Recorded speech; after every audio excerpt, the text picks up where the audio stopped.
আমাকে বলেন, যারা আজান শুনেও নামাজে যায় না, এরা কি মুমিন? বলেন। আপনি মনে করছেন আমি জুমার নামাজ তো পড়ি, ঈদের নামাজ তো পড়ি। এমনও হতভাগা মানুষ আছে পৃথিবীতে যাদের নামাজ প্রথমবার তারা নামাজ পড়ে জানাজার নামাজ। আছে না ভাই? আল্লাহ পাক আমাদের সবাইকে 5 ওয়াক্ত নামাজি হওয়ার তৌফিক দান করেন, এবং কাজা নামাজ অনেকের আছে, আল্লাহ পাক সেগুলো আদায় করার তৌফিক দান করেন।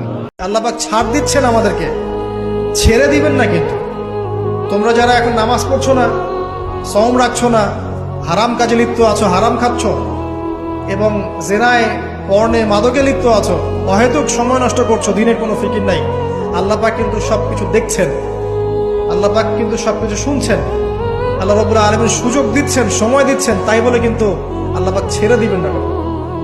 আল্লাহ রাব্বুল আলামিন কিন্তু পুঙ্খানুপুঙ্খ হিসাব নেবেন। এটাই বলছেন, ইন্না বাতশা রাব্বিকা লাশাদীদ। আল্লাহ পাকের শাস্তি কিন্তু বড়